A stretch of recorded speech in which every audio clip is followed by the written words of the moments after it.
Commissioner Jones. Here. Commissioner Caldwell. Here. Commissioner Giorgiani. Here. Commissioner Robondo. Here. Chair. Yes. All right, we have a quorum.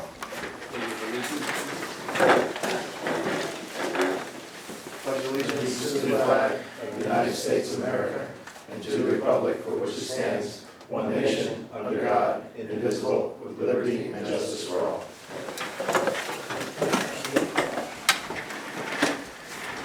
Notice. Notice of meeting was given in the following manner. Notice of meeting was transmitted to the Home News, the Tribune. Said notice of the meeting and a copy of the agenda were filed in the office of the city clerk on May 19, 2017. And said notice and a copy of the agenda were properly posted on the announcement board in the lobby of City Hall, 78 Barrett Street, at least 48 hours prior to convening this meeting. Here we have 3 minutes to approve, including the package. December 2016 minutes. Motion. So moved. Second. Okay. Commissioner Jones? Yes. Commissioner Caldwell? Yes. Commissioner Giorgiani? Yes. Commissioner Robondo? Yes. Chair? Yes. January 2017. Motion. So moved. Second. I'm sorry, Caldwell second? Yep. Commissioner Jones? Yes. Commissioner Caldwell? Yes. Commissioner Giorgiani? Yes. Commissioner Robondo? Yes. Chair? Yes. Yep. February 2017. Motion. Make a motion. Second. I'm sorry, Giorgiani moved? Yes. Okay, thank you. Second. Commissioner Jones? Yes. Commissioner Caldwell? Yes. Commissioner Giorgiani? Yes. Commissioner Robondo? Yes. And Chair. Yes. Okay. Shall I read the resolution? Okay. Resolution acting as redevelopment agencies. Resolution number 15 is a resolution approving de-designation of 90 New Street LLC as redeveloper of project site and approving the Standard at New Brunswick LLC, the Standard or redeveloper, as redeveloper for a new mixed-use project in the downtown development district redevelopment area and approving the concept plan provided by the Standard for the project site. Motion. Second. Mr. Chairman, board members, Glenn Patterson, I'm the Director of Planning for the City of New Brunswick, and I'm here tonight to give you a brief overview of the project and how it complies with the city's redevelopment plan. As Mr. Clark has read in the resolution, the purpose tonight is to de-designate 90 New Street LLC and replace them with the Standard at New Brunswick LLC as the designated redeveloper here. The Standard LLC is a subsidiary of Landmark Collegiate Development, which is a student housing developer that has done projects nationally. And the project that you're going to hear about tonight is one that is in compliance with what the city's redevelopment plan calls for down here, which is high-rise, mixed-use type of building. This is in the center of the downtown area. It is where high-density development is encouraged to be because it's near transit routes, near the train station, jobs, and shops and services here. The project you're going to hear more about tonight is very similar to what was previously approved by this board a few years ago. It has a similar volume of space that it's taking up, has slightly less units in it, but has a different configuration to some of the units. But it's very similar, and we'll have some commercial space on the ground floor. They're proposing some parking both on-site and next door in the existing parking deck that's there. And as I said, this is in compliance with what the redevelopment plan is calling for this area, which allows for this type of high-rise building here. So that's just a brief overview of what they are proposing. I'm just going to turn it over to Mr. John Hoffman so he can explain the resolution. What the resolution does is, one, it de-designates 90 New Street. They were the redevelopers for the last 4 or 5 years. They requested to be de-designated. So we de-designated them, they're going to release us, we're going to release them, and they'll pay any fees that's required. But then it designates Standard as the new redeveloper for the project, which you'll hear. Now we look at the experience and we look at the financial. For the experience, they have over 17,000 beds around the country, and under construction almost another 7,000 beds. So they're very experienced in student housing. I looked at the financials, the project's anticipated to cost 110 million, of which about 43 million is in equity, and 66.5 million in debt. They have a substantial balance sheet, and they can finance it, so I don't think there's no issue on that. In addition, the resolution has a condition that we have a redevelopment agreement within 120 days, that they start construction by June of 2018 and finish with 2020, and that the, June, a year. like June of 2020. Okay, just making sure. And that the parent executes a guarantee agreement, because this is an urban renewal company, so it's more or less a shell. So those are the conditions.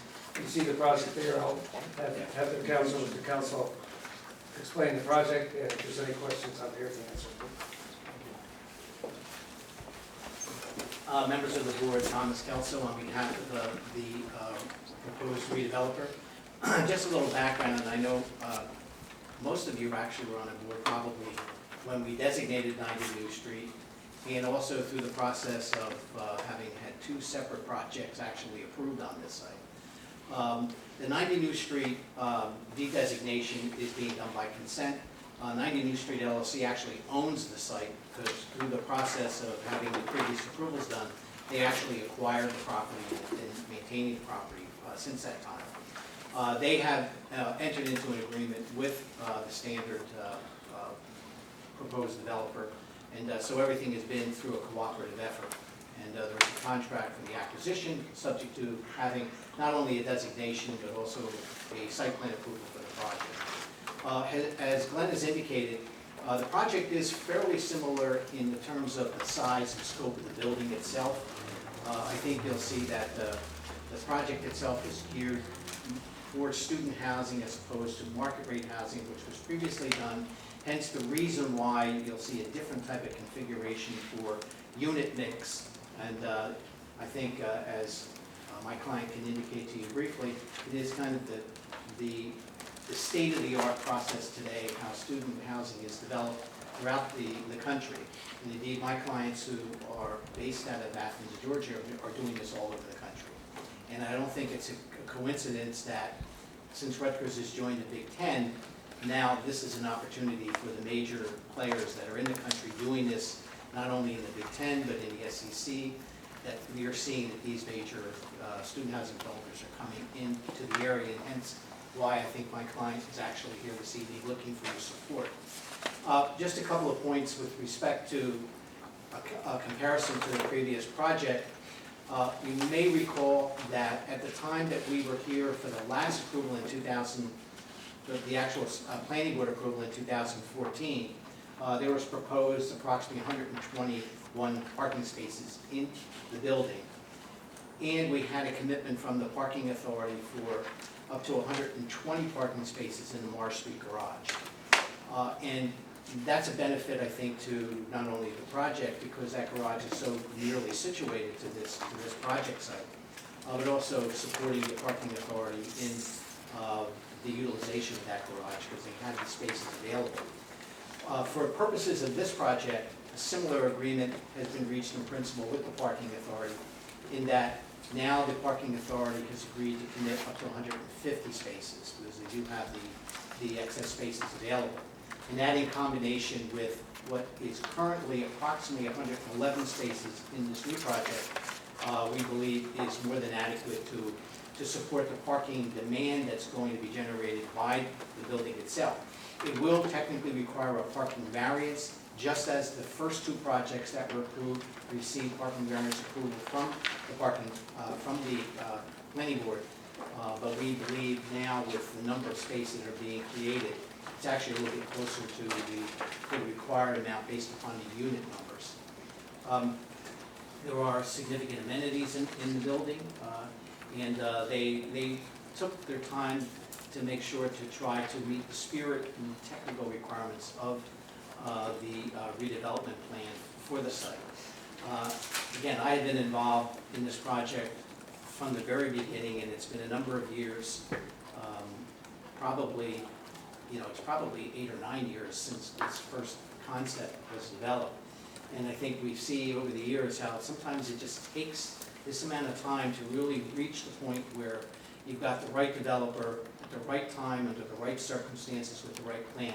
And I think for us this evening, I think that's what we have here today. We have a major residential developer, student housing developer that's doing work all over the country, and I think it's an asset for the city of New Brunswick to have someone like them to be here before you. I did provide materials for you that we will spend some time going through for you through testimony. My intent is to call Mr. Jason Dornbos, who's the Executive Vice President for Landmark Properties, who is here from the parent company in the South, and also our architect, who will go through the detail. And that's what you see in the materials you have. Materials with regard to Landmark and who they are, and then you have a smaller version for you to see some of the elevations and the floor plans that are being proposed. So with that, just as an overview, unless there's questions for me, I would ask Mr. Jason Dornbos to come and give you just a general overview of the company. I talked about them, but I think it's helpful if he talks about them and their vision for the project itself. Jason. Mr. Chairman, board members, thanks for your time this evening. As Tom mentioned, the Landmark Properties, we're a national student housing developer. We're one of the largest, if not the largest, student housing developer in the country. We've developed more projects than anyone else in the last several years. And we're looking around the country for markets like New Brunswick, where you've got a tremendous amount of enrollment growth and what we see as an unmet demand for housing from the student population. So we've spent probably 2 years looking through New Brunswick, trying to find a site that really met our criteria, where we could really capture that market of these students. We feel like this is a great opportunity for us, where we're situated in an area where there's infrastructure there that the students will like, being centrally located between the two campuses, on a bus stop, on the main retail corridor. It just makes a lot of sense. And also where we can do the type of density that allows us to really create a great product, not just for the students and our residents, but also for the community. And how we do that really is, one, we're going to have a lot of amenities that really cater to that, which is primarily what students want to see. They want to see fitness centers, and they want to see a lot of study rooms where they can go and study quietly away from their roommates. And also that we'll have, and another main thing that is a huge asset for these types of products is having on-site maintenance, property management, and leasing are all located there. And that really just helps cater to the students' needs, and also really just keeps a nice property, well-run property. So, I can talk to you guys if you have any questions about demand for, what we're seeing in terms of demand from Rutgers, and also just kind of more experience about us. But I want to be respectful of you got your time, and really appreciate you guys having us. And again, we did provide to you the materials and background on Landmark themselves, showing what their experience is, what they've developed, and hopefully, and I guess, Jason, you can confirm that you learn from the other projects that you developed and have a sense of what the students are looking for. Absolutely, and that's one of the benefits of just being so active, is that we've learned, and because we're dealing with college towns that are all facing similar situations, where you've got a university that's had a ton of growth, and they're prioritizing a lot of classrooms and research facilities, as opposed to the old model, which was housing every single student on campus. So what it's doing is kind of pushing these students out into the community, and just in houses that weren't designed for students. And we're pulling those students into a place where they are living with other students, as opposed to living next door to family or professors, and a unit that's actually designed and marketed towards those students. And we've learned, just developing $1 billion of these in the last several years, we've really learned how to fine-tune that. We've got a management company that we own in-house, and we have some other construction companies that we're not building this one ourselves, but we can take the real-time information from the management company, incorporate into the design, and we've just learned a lot from a lot of mistakes we've made over the years, and that really, I think, fine-tuned and come up with a really great product here. I mentioned about the Big Ten and the SEC because it kind of was exciting when we first talked to you about it. Where right now are you actively developing on any of your campuses? Yes, I mean, right now, under construction, we're building in Gainesville, Florida, Athens, Georgia, Atlanta, Georgia, Georgia Tech, Boone, North Carolina, Charlottesville, Virginia, Berkeley, California.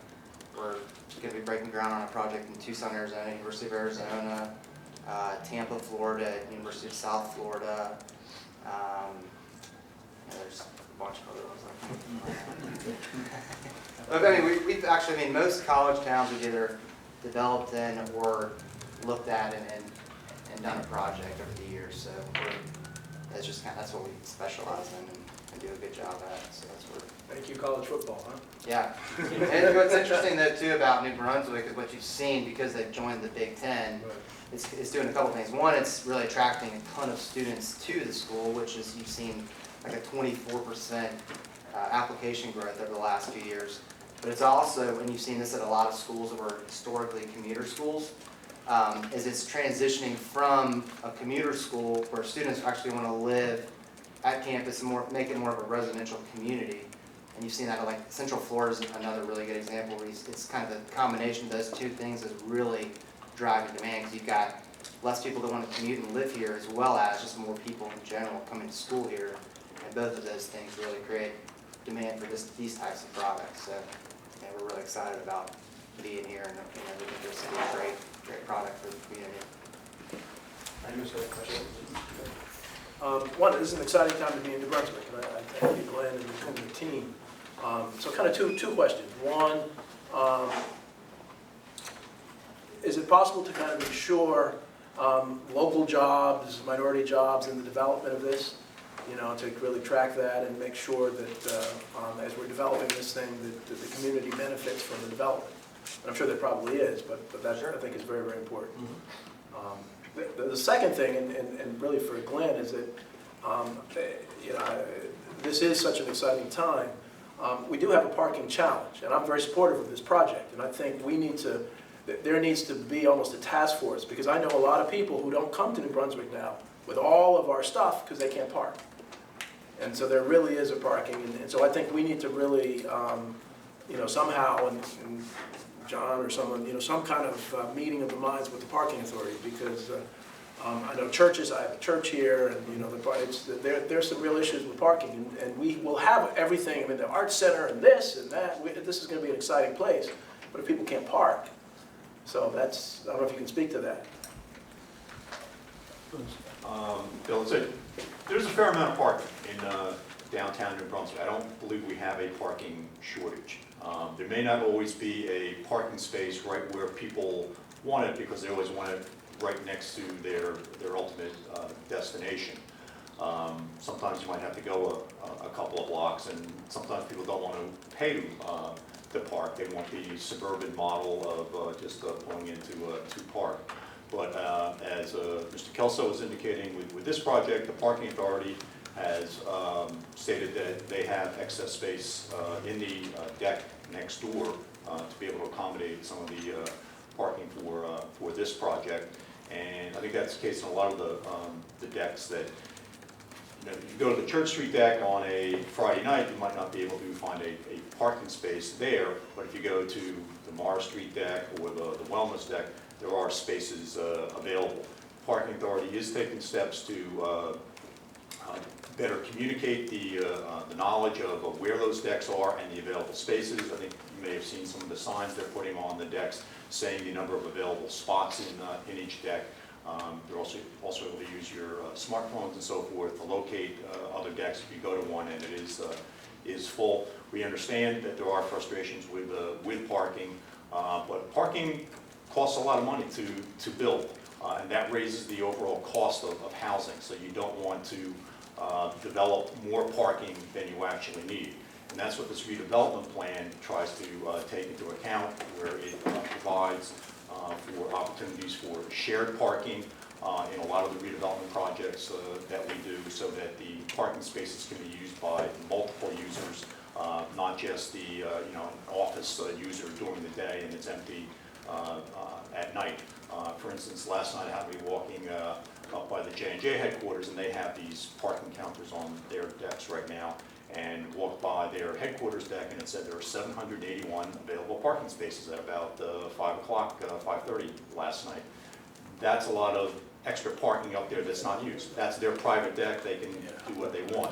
But what we do with a lot of our projects here, wellness, cultural center that's coming up and so forth, the Gateway project, is the users are able to share the parking spaces. So it can be used, the space can be used by a commuter, a resident, someone who has an office space there, so that one parking space is used many more hours in a day than in a typical type situation.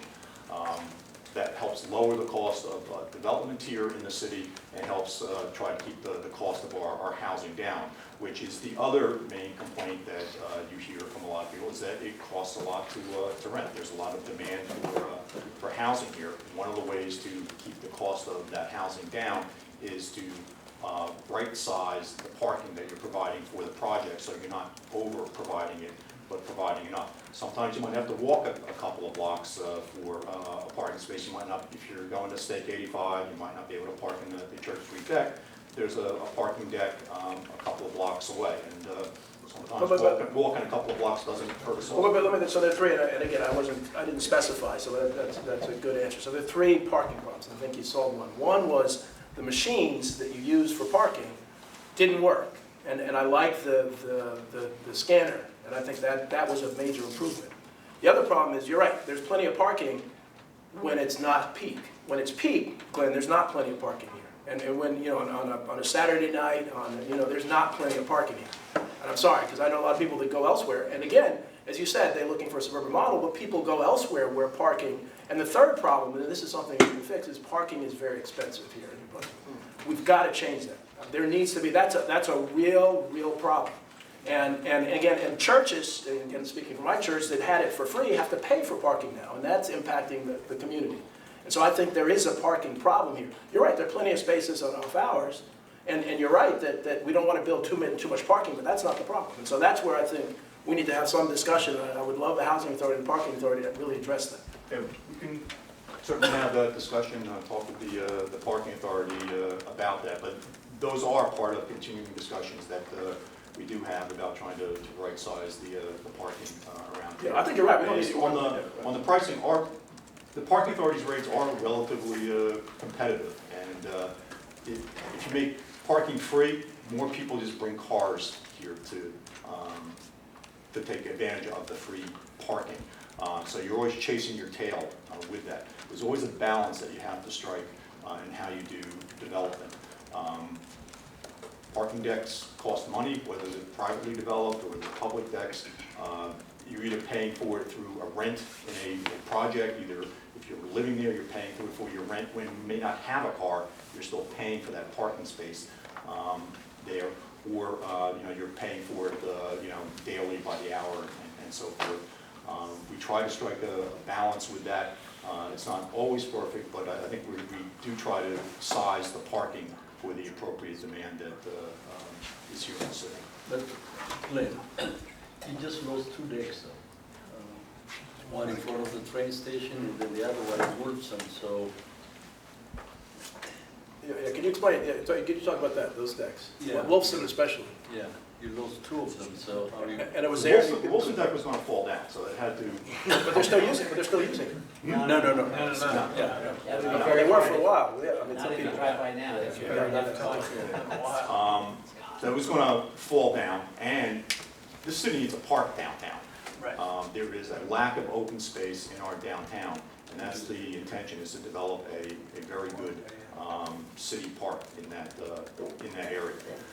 The Farron deck was replaced by the wellness deck, right next door. Similar amount of spaces that are there. So one went out of commission, new one went on. The Gateway deck has been added. The Morris Street deck, which is next door to this project, has been added, and that deck is relatively underused. Can you, let me ask you here, right, and publicly, can you, for churches, can you make parking free on Sunday for church? I don't work for the parking No, authority. no, but so but you have a lot of influence. I cannot do that. You have a lot of influence with parking authority. So part of the challenge is the quality of life. Again, Sunday morning, people aren't there, and the quality of life from the city standpoint, I agree, it would be great to have a park, it'd be great, and everything you're talking about is from the developer standpoint, but from the resident standpoint, and we're here to represent both the residents and the developers, the quality of life has gone down. Yeah, but so are we.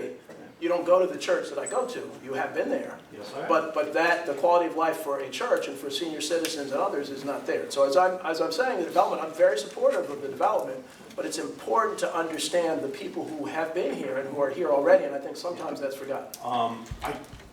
I'm not on the parking authority's board, I don't work for them, so I can't answer for them, but that's a discussion that I think. We should have that discussion. I've never talked to You and other members of the community might want to have with the parking authority. but I'm supportive of the project. You need one for your bike too. Now, Go ahead, if you have a question. have you done any marketing study? I know there is a big demand, but have you done any study? Yeah, we've got there's a company called Axiometrics, which monitors the housing stock and demand, and then we actually did our own study on the market, and we have a proprietary software we use as well, Landmark. How about the rent? Is that comparable to the dorms, the existing dorms? Yeah, I mean, the rents that we're going to be charging are in line with what the market is, what people are charging in the market right now for newer product type that's similarly designed. We'll have granite countertops, it'll be stainless steel appliances, it'll be a real Class A apartment. It's just designed and marketed to students. How are you going to deal with vacancies during summer? We do 12-month leases. Oh, okay. And it's not specific to students. Anyone, you can rent an apartment there. Anyone can rent there. It's just we market and design it for students just because there's so much demand from the students. It just makes sense. How many units? Right now, I didn't get a chance. It's actually 186. It's actually 186. And is there going to be any, you said you had amenities, we'll just say, you said the areas to study and a gym. Is there going to be other things like stores in there, or little places that they can go down and get something to eat, or yeah, well, so little condiment things or something like that for the apartment, or is that a plan for this too? not necessarily just for, we won't have like a store just set up for the people that live there because there's so much retail in that area already. But we do have there will be some commercial space designed for the building. So, Yeah. want to do whatever, you're going to do it. And you're going to own the building and the property, correct? Correct. And you're going to maintain it. Yes. And when you say student housing, this has nothing to do with Rutgers, this is just private? or Yeah, I mean, some of them. it's just the term we use just because we market to students. There's no affiliation. Right, and what's the square footage on average, what? Uh, 700, less? Per unit? Yeah, It's probably like around like 1,200. John, what's the average? 1,200. 1,200 square So, feet. yeah, okay.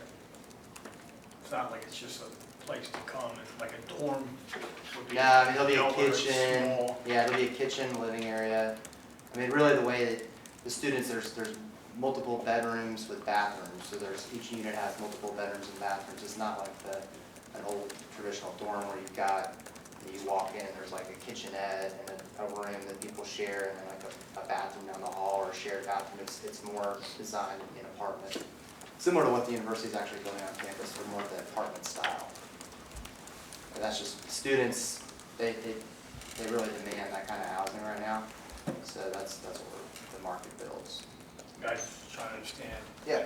What Yeah. kind of student housing. Yeah, and it's really No, just I always terminology. think of like when I drive through town, it's. Yeah, I mean, it'll look like Oh, a, no. yeah. It won't look like a dorm, No, yeah, but I just Yeah. meant the units, I don't know if they were only gonna be so many, 100 square feet, very small. Yeah. So it's just a place that, that you can rent, you'd be renting to anyone that likes that kind of style Yep. of living with Correct. those amenities, which wasn't much, so. Can you go over the financing of the project? Sure. Yeah, the financing. Yeah. So the way we do it is we'll just go to a commercial bank and do construction financing. So we'll put in an equity, and then we'll finance maybe like 50 to 60% of the total cost will be in the form of construction debt. So there's not any public financing involved, it's all private. Are you looking to develop anywhere else in town? Not currently, no, we're focused on this. We have done multiple projects in other communities though. And you're not affiliated with anything with the group that was here before, prior with these projects at all? Right now? No. Any other questions? If not, I would call John Trieber for testimony. Thank you, Mr. Chairman and Board. My name is John Trieber. I'm with BKB Group, with the architects, and we have had the privilege of working with Landmark on a number of projects. As Jason had mentioned, he missed a few that we've worked on. We just finished up one in Tennessee and just broke ground in one for near Auburn University. I bring that in mind because this one is a little bit unique. This is actually a pretty good high-rise building in the downtown urban area that is close to the university. It's about half a mile or so away, but it's not as close or adjacent as some of the other properties I think Landmark's done. So with that being said, this was a design challenge to make the building look like a true residential building, not necessarily having some of the attributes that might be considered part of student housing. Plus, again, with the high rise, we have a different look.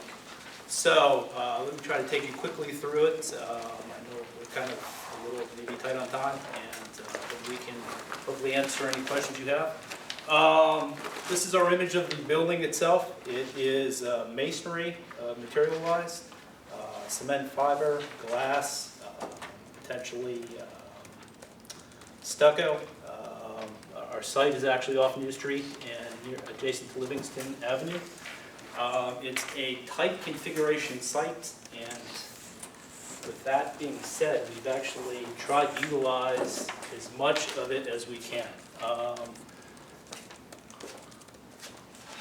With this design, our parking garage is coming off Lunkertau, New Street. We come down into our trash area, and then a ramp that takes us up, which we'll take in the second plan. Our residential lobby and a small 2,000 square foot retail tenant with parking adjacent to it. We actually are, I think was mentioned, comparable to the previous building that was approved. And by comparable, I mean we are similar to the size, but we're not above any of the parameters. We're not taller than the previous building. We are not of a greater square footage. Our parking count, as was discussed, is a little less. We're at 111 versus the 121. Our unit count is a little less. We're 186. But this project is, as was mentioned, tailored to a different client, so we have a different unit mix. We have studios, 1, 2, 3, 4s, and actually five bedrooms. This is our mix that I believe everyone should have. And again, we can answer your questions on that. Maybe continue up the building. Second floor and third floor are just parking. So we continuing up the ramp, continuing up again into our third floor here, which is the end of our parking. Our first residential floor on the fourth floor includes 2,400 square foot of indoor amenity and an outdoor amenity terrace, and then begins our mix of units. Color-coded D alphabetic, D representing a 4-bedroom, E representing a 5-bedroom, a B representing a 2-bedroom, and so on.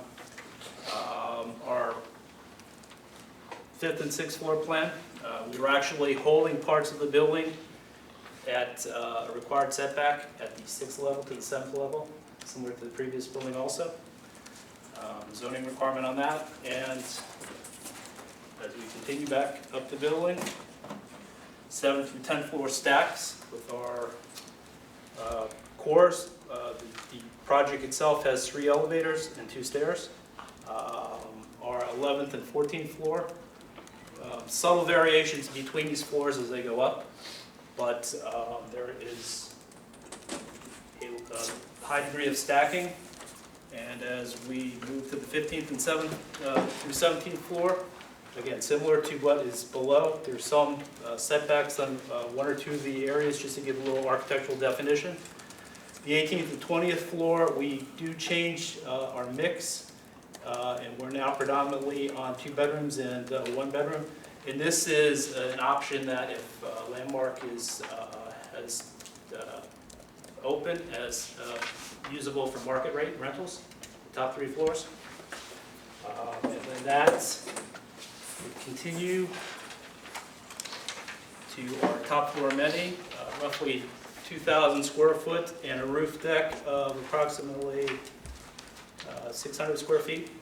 I say it's not so good anymore. And I had been told that there's concern about the adjacency of some of the outdoor roof decks to the streets and the clientele of college students. And we've talked internally, and we've had options of relocating that to different locations, so that should not be an issue. And then the final slide is just a enlarged unit mix of the different types.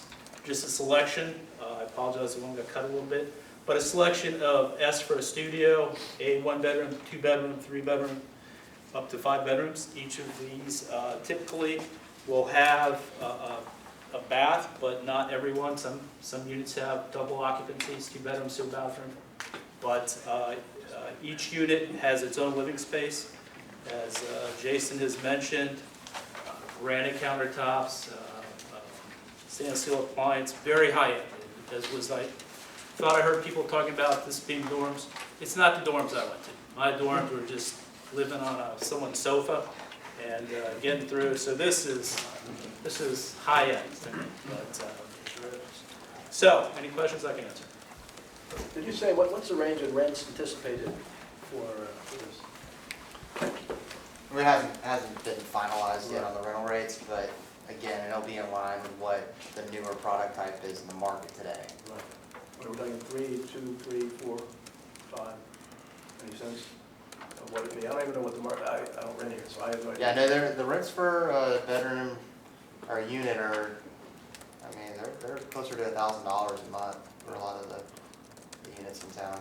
For 1 bedroom? For 1 bedroom. For like an apartment unit, so anywhere from 1 to 2 bedrooms. Does, just a question, I'm sorry. Did they have to be enrolled in school to be living here? They do not, no. Because didn't you say some of the units might be not for student housing? But I think what John meant is, so we've got, so there's, the units on the lower floors are, higher bedrooms per unit type, and then, based on some feedback we received when we were talking, I mean, we've been talking to the city for a while just to try and fine tune this into something that the city we feel like feels good about. They wanted an area that was more of a traditional, conventional apartment types, several floors where it's just separated from the rest of the more student-focused unit design. So the top floors are designed, as John mentioned, as 1s and 2s only. So there's no 4-bedroom units up there. So it's encouraging of a more of a like a young professional user on the top floors versus the lower floors, which is really student-driven. That's implying that college students will make noise, right? That's a perception, but I mean, the reality is, I mean, the students, they don't want to live around noisy neighbors either, so they police themselves, and and it's an institutional grade property. We do not want to have loud residents. That's why we have on-site property management, and you'll have somebody available on call 24/7 just to deal with those types of things. That's all we have for presentation. I hope you will support us and appreciate you guys doing that. Yeah, thank you for your time. Appreciate it. Any questions from the public? Yeah, I have a question. Yes. Now, they're building up all downtown. Okay. My name is Gretchen Spencer. I live out here in Robeson Village, housing community, where it needs to be rebuilt. Why can't we get somebody to rebuild these like they doing rebuilding downtown? Because these are going to hell in a handbasket right now. Floors are buckling, pipes are busting. Everything is, it's like when summertime comes, you turn off the heat in some of these apartments, pipes are busting everywhere. I done got so many complaints from so many residents out here. It's a shame, and I'm gonna keep pushing this from here to City Hall until something gets done. Now, I'm quite sure half of y'all don't wanna live over here and here on Wright Place, because these pipes is really, everything's going to hell. The outside gets fixed up all the time, but the inside is going, NASA might as well get an apartment out here. That's how long they've been coming out here, because people are doing crazy things and the pipes are not right. The pipes, the ceilings are falling in, the floors are buckling because pipes are busting. The buildings are leaning. They're building right now over there. One building, two buildings sitting right there on the edge. They gotta move people right now because the doors are not shutting like they should. Have you been talking to the executive I've been director? talking to everybody. Okay, all right. Everybody, and like I said, I'm going to keep coming back until somebody finds a way. If I have to go to Newark and Trenton to get these places tore down, they're too old. They was built during the war for soldiers. We got more mice, more roaches, more everything. I got ants that visit. There are these squirrels that come over ahead. I'm not paying rent for them. I'm paying rent for me. Okay, maybe, you can discuss that. We talk all We the time. talk all the time. We are definitely It's not in- only him. I need to talk with everybody in New Jersey. Okay, please do that. Because this is ridiculous out here. The people are coming to me and complaining. I'm going to them and let them know. And I want to let everybody know how bad these places are out here. None of y'all don't want to live out here. And if we living out here, we at least want something decent. Just Okay. like they building them apartments downtown, somebody needs to try to help us get this done. And if I have to go to the news people, I will, because I'm tired. Please. I am tired, and we I'm understand. gonna keep coming back, and I'm gonna keep mentioning it. Okay, thank you. Because everybody got deep pockets to go downtown and fix up, but nobody has time to help, people that don't have that kind of money to live like that. Okay, any other comments from another person? I know y'all wanna shut me the hell up, but I don't give a damn. Okay, I'm sorry. Good evening, members of the board. Good to see so many of my friends here. I want to ask first about the infrastructure in this area, like water and sewer. Please stick to the project. Of course. Please. So this is an area of New Brunswick where there's been some intense developments in the past years. The Heldrick, Rockoff Hall, pending development that's at the site of the two theaters. Okay. And this is another building that's more than 20 stories. What is the developer going to do to ensure that the sewer and water systems and the road infrastructure is not overloaded as a result of this development? Hey Charlie. I'm Chris Roach, I'm a civil engineer from Langen Engineering Environmental Services. Just started working on the project. A lot of these issues I'll go into detail at the planning board hearing on, but there is significant infrastructure in Livingston Avenue relative to water and sewer. And as we advance the project with the city engineering department, there's a process we go through where you submit the amount of units, the amount of demand, the impact it will have on the infrastructure. If the infrastructure can't support development, what we've often done on previous projects in the city is we would upsize the infrastructure. We just can't commit to what we'll have to do or what we won't have to do at this point. But I'd be happy to have a follow-up conversation with you at the planning board meeting in a few months. You can count on Thank that. you. We'll be there. Any idea when that'll be, planning board? I 2 would months. imagine, Yeah. no, I think it'd probably be a little bit longer. Maybe after the summer. Okay. And so, Mr. Kelso mentioned he'd been involved from the very beginning with this project, so I want to understand what if any relationship exists between 90 New Street LLC and the folks who are now going to be the designated redeveloper. Do they?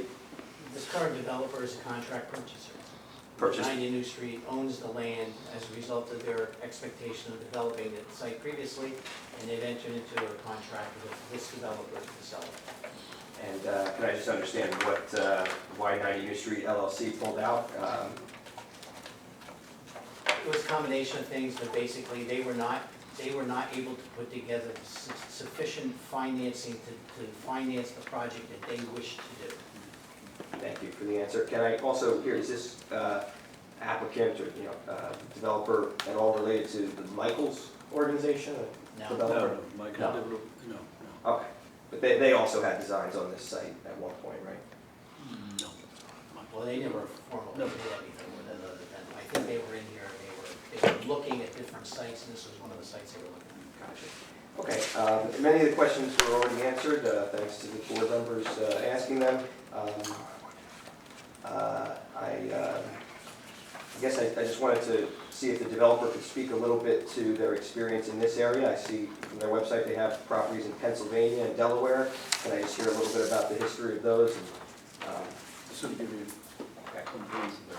Thank you very much. All right. And yeah, I think that's all about the project. I do just want to say one thing. I think that Dr. Caldwell misspoke when he said we're here to represent the residents and the developers. I don't think that's the case. I think the board is... Why are you questioning?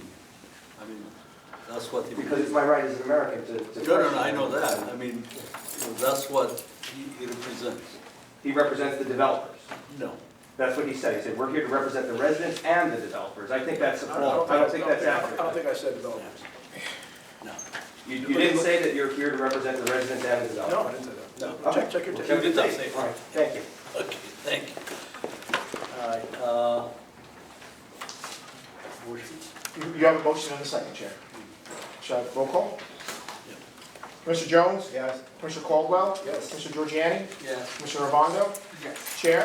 Yes. Okay, motion passes 5-0. Thank you very much. Thank you very much. So I continue? Or you want to hand off? Or- Thanks, guys. Thank you for getting here. Thank you very much. Thanks, guys. Rob, shall I go on to? Shall I go on? Rob? Yeah, go on. That's right. Resolution number 16. Resolution number 16 is a resolution authorizing and approving the payment of bills for the month of April 2017. So moved. I'll second.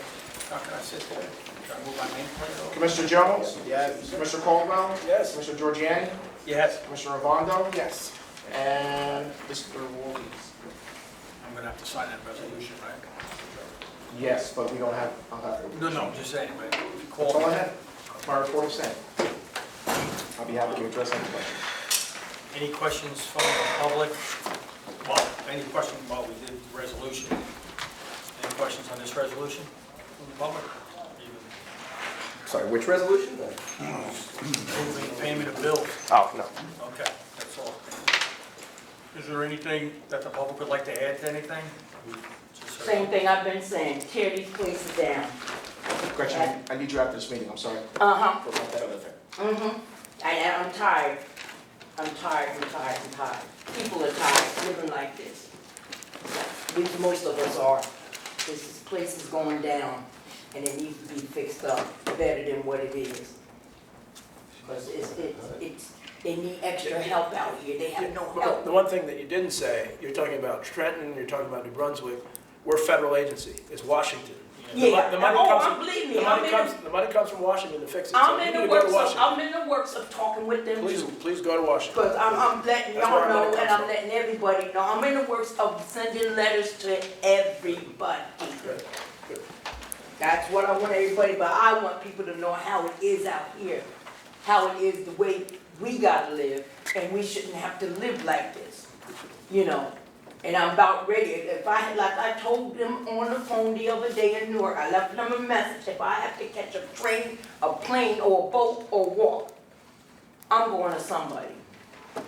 Because somebody gonna hear me. Thank you very much. Half the people around here don't give a damn, but I do. Anyone else? Yes, please. Good evening, once again, members of the board. Can I just understand why the chair left? emergency. Something to go through, okay. All right, well, I want to speak about what happened at the last meeting. I think it's important that, just for the record, everybody's aware that as soon as I mentioned the name George Zoffinger, Chairman Wolde started banging the gavel, told me to basically shut up. And even though it was less than 3 minutes into my time, he said, quote, "Your 5 minutes are up." And then even said, "Well, even if your 5 minutes aren't up, your time's up." And then he said regarding the potential conflict of interest involving the executive director, if there's any conflict of interest, the state will get back to you, which is just a bizarre thing to say after I raised it for the first time to the board. So I do need to ask the board if you were aware of Mr. Clark's connections to the Zoffinger family, if any of the board members were aware of that, or if that was news to you when I brought it up at the last meeting. I wasn't here at the last meeting, you're bringing it up now, and I'm not aware of it. If Okay, there is a so reason. you were not made aware that Is a reason. that he has a business with the son of George Zoffinger, or that he actually used to, I believe, serve as an aide to Mr. Zoffinger. And Charlie, is the financial, if you and I were related, is that a conflict? If you and I had worked together on something, are you benefiting financially because of that? So the whole issue is about benefiting financially.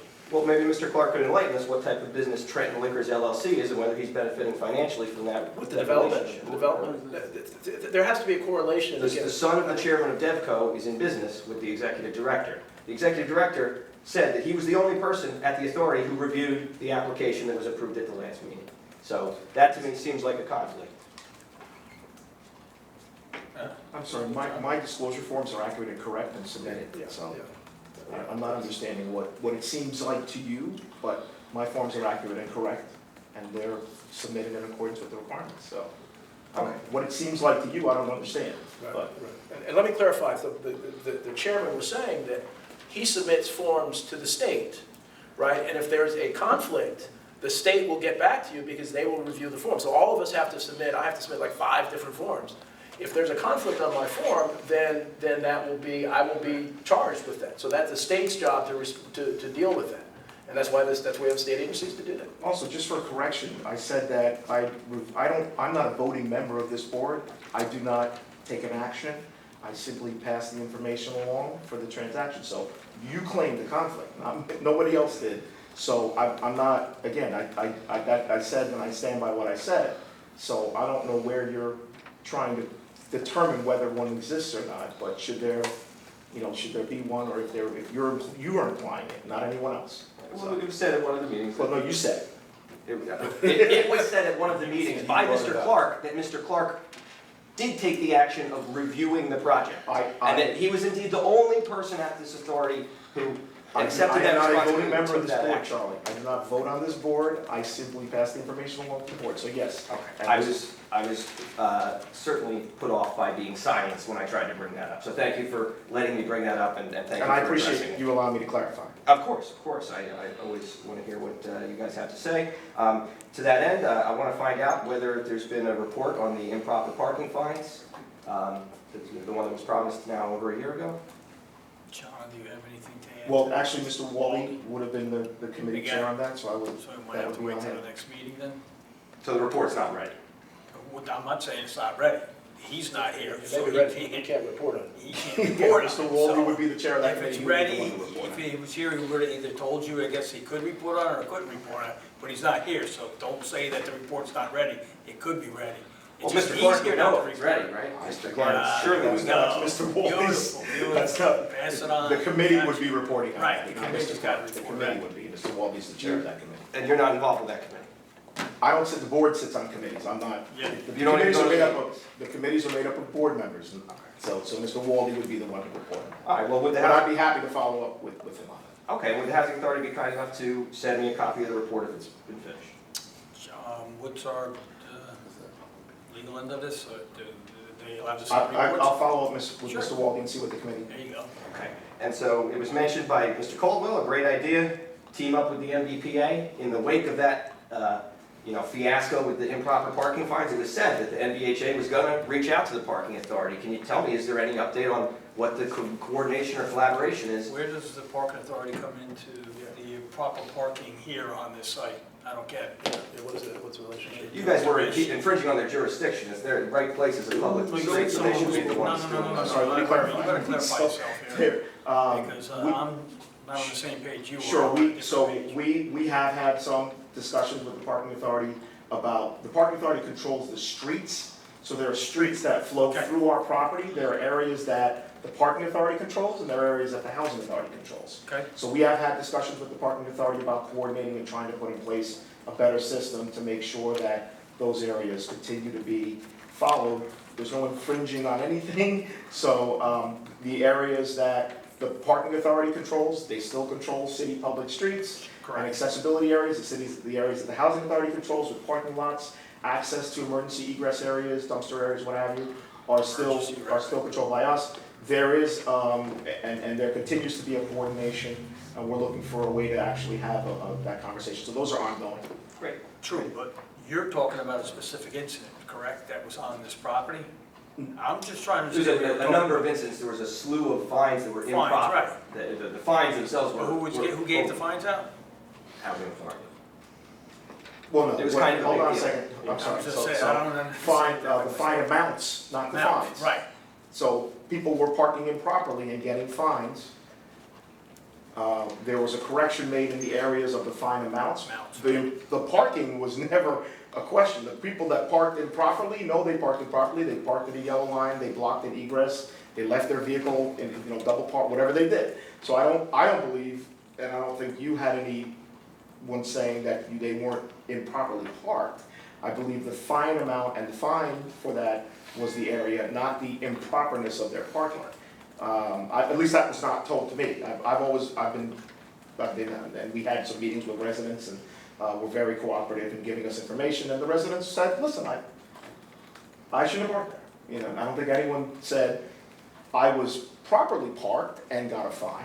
I think the question that we've had and what we worked out with the residents and were able to go back and reconcile was they parked improperly, and the fine amount was adjusted back to what it would have been for the improper parking. I didn't get anything, and if you had any, I would hope you'd give it to us, of people that said they were parked properly and got a fine. Right, and these folks were fined double, and that they were I remember the whole refunded. incident with that, I just wanted to make sure. But I didn't hear anything about anyone saying they were parked properly and got it. And I don't know if you heard that. but- I understand. Right. I just know that in the wake of that, there was discussion about working more closely with the parking authority, and I think that's a good thing. And, the property manager here is a good person to talk to about issues with the parking authority, because she works here and she's on the board. I think she's conflicted out. We can't, she would be That would be a conflict. Okay. That's a conflict. Yeah, she's conflicted out. She would Okay, not so be able- she's not involved in any of the parking stuff? No, she wouldn't be involved in the discussions with the parking authority because she's on the parking authority area. So that's why, that's one of the reasons why the committee would have that discussion. That would be Okay. the potential. I don't know, I'm not Well, an was attorney, was she but involved in the decision That to would give be- those fines out then? Because prior wouldn't that to be- again, you're talking about areas that were prior to the park, her being on the parking authority, what have you, but, again, I think I would simply just say that the parking, matter continues to be ongoing with that side of it and discussions with Mitch, who's actually given us some real good insight about. So we'll have to wait Areas. till Wally comes back. We're He's on the well committee beyond to the get your 5 minutes report. now. Okay, and so the next meeting's in July, right? And you'll be picking a new chair? June. Or I'm sorry, you have a June meeting, right? June. And you pick the new chair in Our, June? Go ahead, John. I'm sorry, our annual meeting is in July, and there's a board election right prior to the July board meeting. Okay, great. Well, I intend to meet both. I just have a few more questions. We're well beyond the 5 minutes. Pushing it, it's time, that's time. I mean, you guys only meet once a month. I think my questions are legitimate. If you'd be so kind as to... How about 2 more, okay, real quick? Okay. Would that be fair? Yeah, I'll try my best. No, would is that there? be fair? That you would be wanna- fair. yeah, Thank you, okay, sir. gotcha. I'd like the authority to comment on the $1.9 million soft loan that was given to Penrose Properties regarding the Hoffman Pavilion project. That project is still not off the ground. Here we are 8 years later. What happened to the $1.9 million? John, could you? read Actually, your name, the sir? project is a two-phase project. The first phase was 55 Harvey Street, which has been completed and occupied. And I think we spoke about this briefly when you had said 1.9 and I said it was two different things. So the first portion was for the completion toward the 55 Harvey Street project, which has 26 public housing units in it. That project has been occupied and completed for some time, so a portion of the money went there. The balance of the money went to the demolition, disposition, and remediation of the Hoffman site, which, as you know, has been demolished, cleared, and remediated, and fingers crossed, is now we're in our third application for senior housing back, well-needed senior housing back on that site. And we are awaiting, I believe, HMFA, they said the July meeting. I want to hope, fingers crossed, that we will be we're in the final rounds for that funding component. So we submitted an application and we are waiting eagerly to hear back if we will be funded for that. Should that actually get funded, we will be closing by the end of this year, and that would be the second phase of that development project. The resolution I saw made no mention of 55 Harvey, so I'll send you a copy of it. Yeah, it's a two-phase. I believe the resolution does say phase 1, and I believe it actually says, the name used to be Providence Square 2, which is in that resolution. I believe that's in the resolution. It's not. I'll Yes, send I'll it be to you, happy you to can get back to me. But that's what it is. It's a Dialogue. two-phase project, so one off-site and one on-site. Thank you for the explanation. Last thing I want to bring up is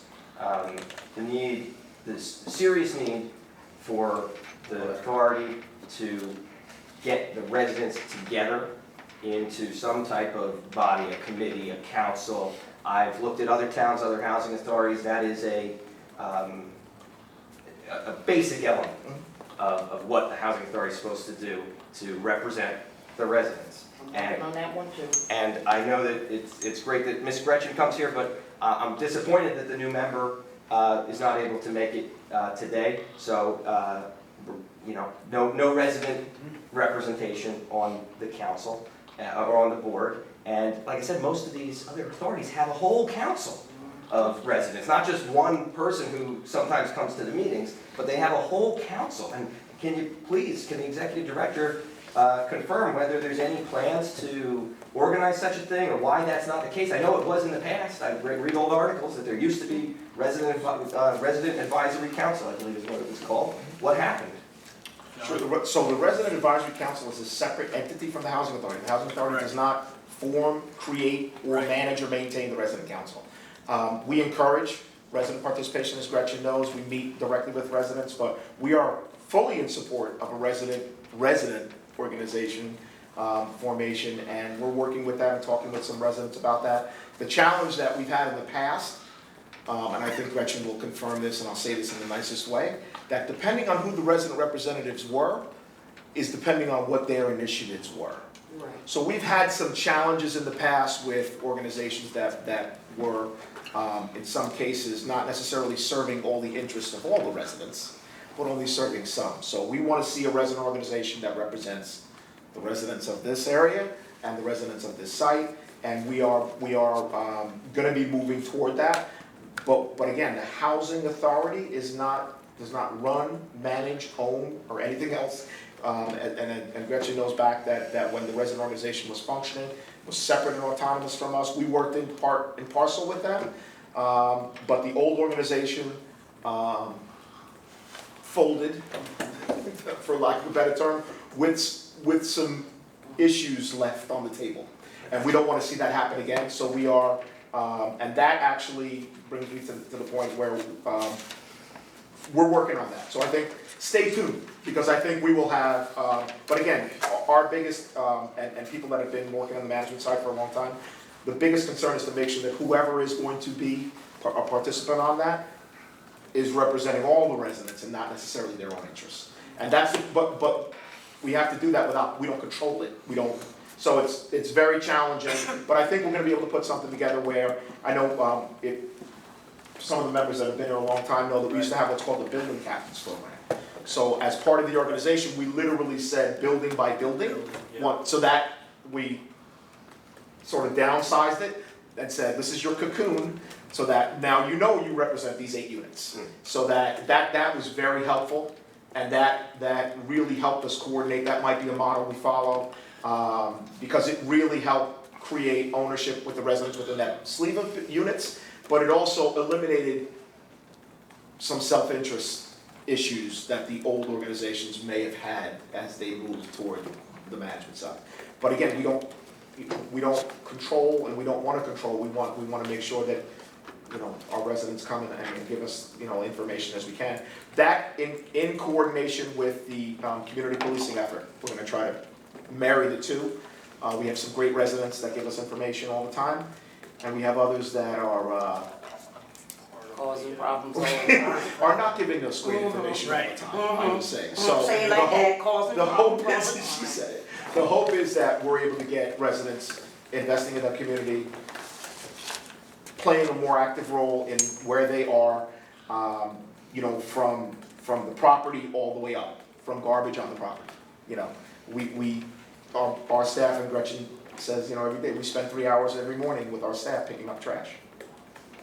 I don't know where you live, but you probably don't spend 3 hours every day picking up garbage around your house or your apartment.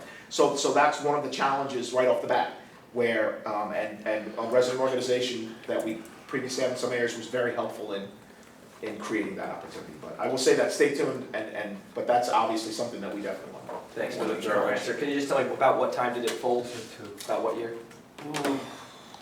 What time did it fold with the tenants, or what time did all the legal stuff? I would say, it's, 2000. it's probably been 2001 or 2002, with remnants sticking around for about 4 years after that. Thank you for your time. Welcome, and can I have a motion to adjourn? Oh, I'm sorry, hold on one second. Hold it, okay. Commissioner Jones? Yes. You moved, who seconded? I'll second. Commissioner Jones? Yes. Commissioner Caldwell? Yes. Commissioner Giorgiani? Yes. Commissioner Robondo? Yes. And that's it. And the time is Meeting is adjourned. 7:51.